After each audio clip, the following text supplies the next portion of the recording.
राक्षस महापापी था, उसकी पत्नी थी वृंदा।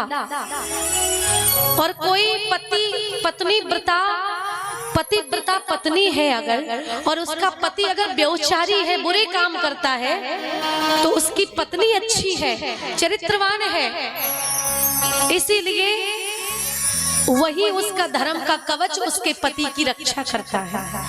पति चाहे कितना बड़ा पापी हो, पत्नी अगर अच्छी है तो पति का बाल भी बाका नहीं हो सकता। बोलो जय सिया राम। इसलिए माताओं, अगर आप लोग चाहती हो कि आपका पति जुग जुग जिए, तो कभी अपना पतिव्रत धर्म नष्ट नहीं होने देना। एक स्त्री के अंदर इतनी शक्ति होती है कि वो ब्रह्मा विष्णु महेश तक को 6-6 महीने के बच्चे बना देती है। मैं आपकी बात कर रही हूँ। वृंदा सती है, सती जो अपने पति के लिए जीवित है और पति के पतिव्रत धर्म का पालन करती है, और उसी पतिव्रत धर्म के बल के कारण जलंधर को कोई मार नहीं पा रहा है। माताओं, अगर आप अपने पति से कभी ऊंची आवाज में बात भी करती हो ना, तो समझ लो आपका पतिव्रत धर्म नष्ट हो चुका। कई माताओं की आदत होती है पति को झाड़ने लगती हैं, जोर जोर से चिल्लाती हैं। याद रखना, जो पत्नी अपने पति पर रोज रोज झगड़ा करती है या ऊंची आवाज में बात करती है या अपना ऑर्डर जमाती है, तो बुरा मत मानना भैया, ऐसे पति की आयु क्षीण होती है।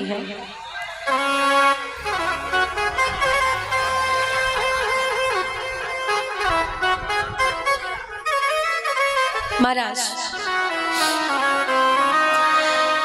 4 तरह की स्त्रियां होती हैं। पहली पत्नी जो बिना पति के कहे अपने आप समझ जाए मेरे पति क्या चाहते हैं, ये साक्षात लक्ष्मी होती है। दूसरे नंबर की, पति कहे सुनती हो, पति इशारा कर दे बस और पत्नी समझ जाए। तीसरे नंबर की, पति कहे आज 4-6 लोग आ रहे हैं तो उनकी सेवा करना है, तुम्हें नाश्ता पानी, तो पत्नी कहे चिंता मत करो मैं हूँ।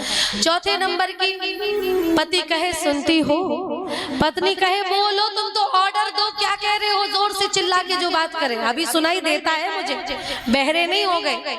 ये चौथे नंबर की जो घर घर में ज्यादातर पाई जाती है। लेकिन पति भी अच्छे आचरण वाला हो, ये नहीं कि पति दारू पी के आ रहा तो पत्नी तो चिल्लाएगी। बोलो जय सिया राम। बात सही है कि नहीं भैया? संसार में सबसे बड़ा देवता एक सुहागन स्त्री के लिए उसका पति ही होता है। आपके पति के शरीर का दाहिना अंगूठा अगर आप अपने पति का नाखून धो करके, दाहिना अंगूठा धो करके उस चरणामृत को अगर पान करती हो, तो याद रखना सारे देवता आपसे खुश हो जाते हैं, प्रसन्न हो जाते। बोलो जय सिया राम। मेरी मैया, उस स्त्री का गुरु नक्षत्र मजबूत होता है जो स्त्री अपने पति की सेवा करती है, चरण दबाती है। और पतियों को भी अभी करवा चौथ आएगी तो पतियों को अपने पत्नी को चांदी की पायल गिफ्ट करने से पति का भी शुक्र नक्षत्र मजबूत होगा, सारे काम सफल होने लगेंगे, बनने लगेंगे। अपनी पत्नी को सदा सर्वदा खुश रखना चाहिए, कभी भी टॉर्चर नहीं करना चाहिए, रुलाना नहीं चाहिए। देखो मैं दोनों चीजें कहती चली जा रही हूँ ताकि आप भी बुरा ना मानो, आप भी बुरा ना मानो। जो सही है वो मैं बताऊंगी।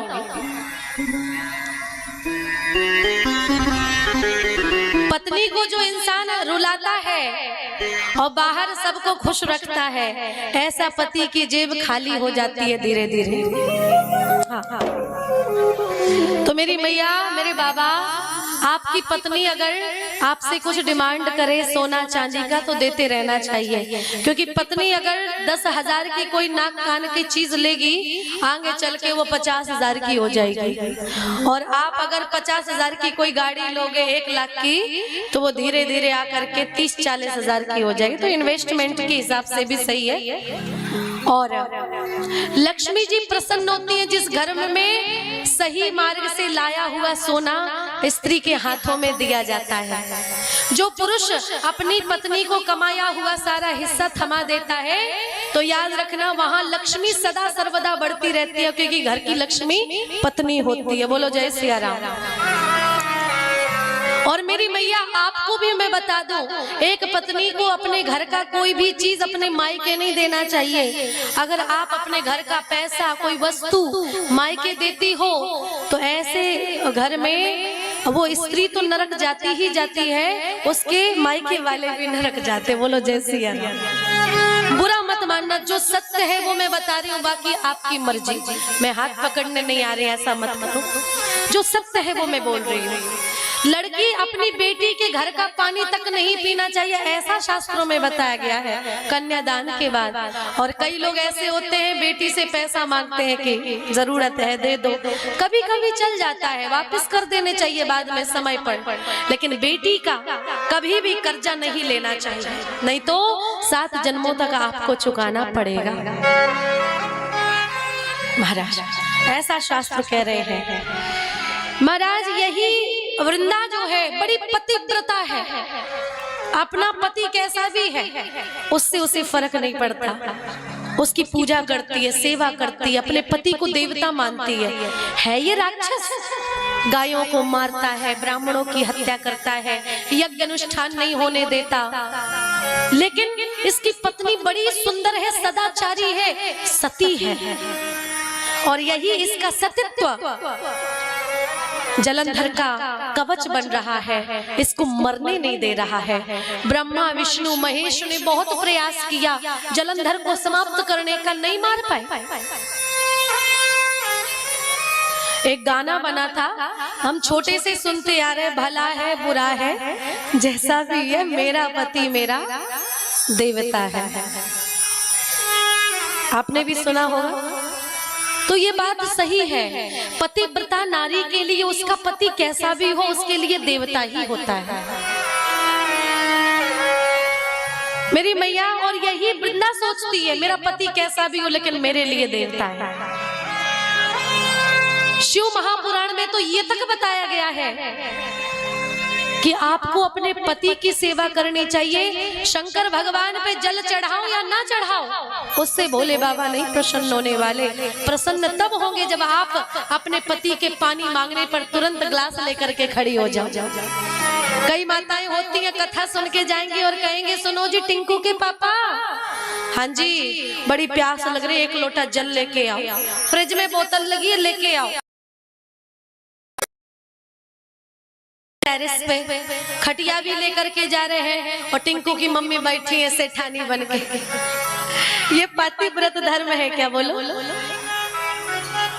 शंकर जी पे जल चढ़ा रही हो और पति कह रहा पानी दे दो, समय पे खाना दे दो, ना तुम धर लो, खुद रख लो, खा लो। सुख शांति तभी घर में आएगी जब दोनों एक दूसरे को समझ करके चलेंगे। महाराज मेरी मैया, आज भगवान ने सोचा कि जो धर्म अधर्म की रक्षा कर रहा हो, ऐसे धर्म को नष्ट करने में कोई अधर्म नहीं है। एक सच्ची सुहागन स्त्री अगर चाहे तो अपने पति के मरने के बाद भी उसके प्राण यमराज से खींच करके ला जा सकती है। लोग हमसे कहते हैं दीदी आज जमाना कहां से कहां पहुंच गया है, इंसान मंगल पे चंद्र पे पहुंच गया है और ये वही कथाएं है ये वो। तो मैं आपसे निवेदन करूं, आप तो केवल चंद्र पर पहुंच पाए हो। हमारे इसी भारत की नारी सती सावित्री उसके पति के मरने के बाद अपने पति के प्राण लेने के लिए यमलोक तक चली गई, यमराज के पीछे पीछे दौड़ी दौड़ी। ये इसी भारत की नारी थी वो। आज एक मुस्कान ने अपने पति को नीले ड्रम में क्या भर दिया, तो दुनिया वाले सारी औरतों को, सारी माताओं को टॉर्चर कर रहे हैं, सारी माताओं को निशाना बना रहे हैं। बताओ ये हो रहा है। तो मैं निवेदन करूं, सारी माताएं मुस्कान नहीं है, कुछ माताएं सती सावित्री भी हैं, अनुसुईया भी है, सीता भी है, गार्गी भी है, जो अपने पति के लिए प्राण तक देने को तैयार है। मेरी मैया माता अनुसुईया जब सत्यत्व का डंका बजने लगा तो तीनों देवता परीक्षा लेने के लिए आए और बोले कि भिक्षाम देहि। माता अनुसुईया बोली क्या चाहिए? बोले हम ये चाहते हैं कि आप हमें पूर्ण निर्वस्त्र होकर के दूध पान कराओ, दूध पिलाओ। कोई स्त्री ऐसा कर सकती है? नहीं। माता अनुसुईया कक्ष में गई, अपने इष्ट का ध्यान किया, परमात्मा मैं क्या करूं? पातिव्रत धर्म का तेज, पातिव्रत धर्म की शक्ति, बल इतना प्रबल था। इष्ट की आज्ञा हो गई, जाओ निर्वस्त्र होकर के इनको छोटे छोटे बच्चे बना करके अपने पातिव्रत धर्म के बल से छोटे छोटे बच्चे बना करके इसको दूध पिलाओ इनको। और एक माँ और एक बच्चे के बीच में कोई पर्दा नहीं होता है। एक जो बालक होता है ना, नन्हा सा बच्चा, भगवान के रूप होता है, उसके मस्तिष्क में कोई भी विकार नहीं होता है। 7 कांड है रामायण में, पहला कांड है बाल कांड, यानी कि जो बालक होता है ना, उसके दिमाग में कभी भी कोई विकार नहीं होते हैं। जो 10-15 साल के नीचे तक जो बच्चे होते हैं, इसका मतलब है भगवान को पाने के लिए पहली सीढ़ी है बालकांड, यानी कि हमें बालक की तरह बुद्धि रखनी पड़ेगी। दूसरी माताओं को अपनी माँ समझना चाहिए। जब बालक बुद्धि हमारी होगी, विकार रहित हमारी बुद्धि होगी, तो पहली सीढ़ी हम चढ़ जाएंगे। माता अनुसुईया ने इष्ट की प्रार्थना की और आज्ञा हुई, आई और ब्रह्मा विष्णु महेश को अपने पातिव्रत धर्म के बल से 6-6 महीने के छोटे छोटे बच्चे बना दिए। और बच्चे बना दिए, उठा करके गोदी में लिटा करके दूध पिलाने लगे। और जब बच्चे हो है तो बच्चे तो रोएंगे भी। बच्चे जब रोए, ब्रह्मा विष्णु महेश 6-6 महीने के बच्चे हैं, रोने लगे। पालना डाल दिया मैया अनुसुईया ने। और आज तीनों देवता झूल रहे हैं। और संत कहते हैं कि माता अनुसुईया जी ने डाल दिया पालना, माता अनुसुईया जी ने डाल दिया पालना। झूल रहे 3 देव बन करके लालना, झूल रहे 3 देव बन करके लालना।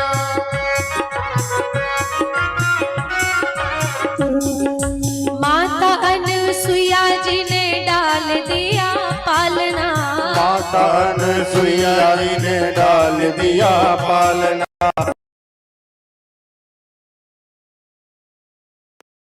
झूल रहे 3 देव बन करके लालना, झूल रहे 3 देव बन करके लालना।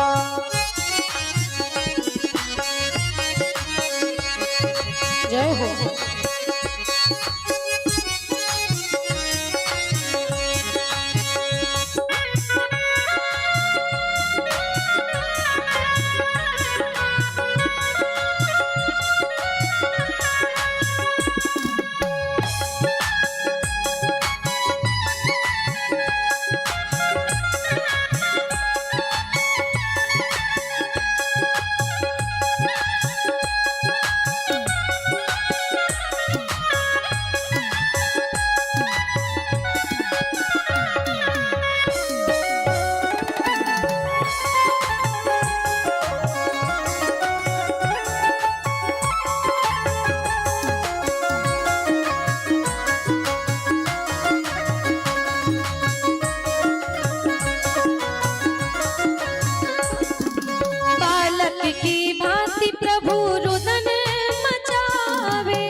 देव झूल रहे बन करके लालना, 3 देव झूल रहे बन करके लालना, और झूल रहे 3 देव बन करके लालना। बोलिए सती अनुसुईया मैया की जय हो। आज जलंधर की कथा जब आती है तो ये कथा माताओं की एक शिक्षा देती है। पति कैसा भी हो पत्नी को साथ देना चाहिए। आज भगवान ने ठान लिया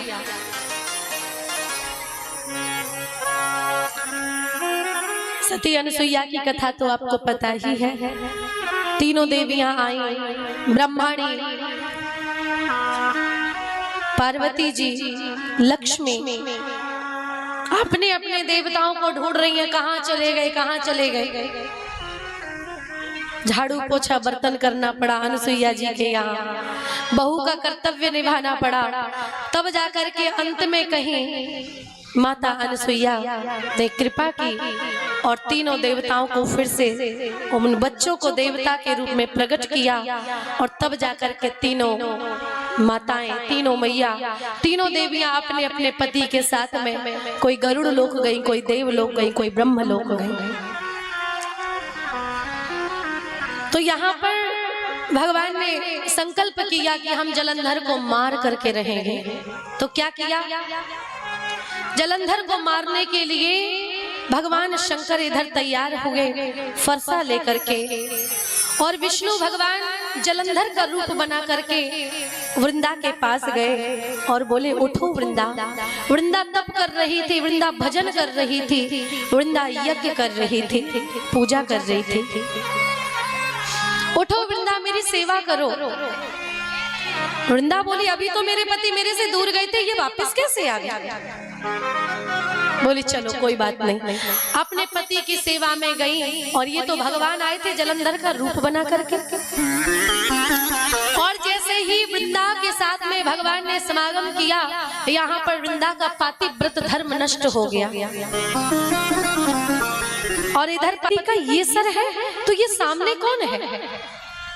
भगवान अपने स्वरूप में आए। भगवान ने कहा वृंदा मैंने तुम्हारा पातिव्रत धर्म नष्ट किया है ताकि तुम्हारा पति मारा जाए। वृंदा बोली आपने मेरे पति को मारा, आपने मेरे साथ छल किया। आप ब्रह्म हैं, आप परमात्मा हैं, और परमात्मा ही अगर सतित्व नष्ट करने लगे, अधर्म करने लगे, तो संसार को क्या शिक्षा मिलेगी।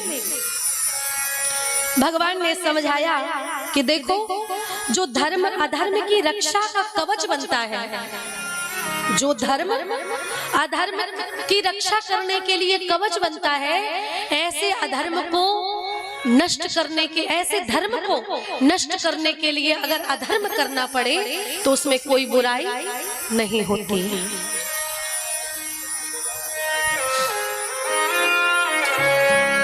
भगवान ने गोपियों के वस्त्र भी चुराए, तो वस्त्र चुराना पाप है, लेकिन उसके अंदर एक शिक्षा है, उसके अंदर एक सीख है। अधर्म किया लेकिन धर्म की शिक्षा देने के लिए, धर्म की रक्षा के लिए धर्म की। और यहाँ भी भगवान ने धर्म की रक्षा करने के लिए अधर्म के रास्ते पर चल करके और वृंदा का पातिव्रत धर्म नष्ट कर दिया।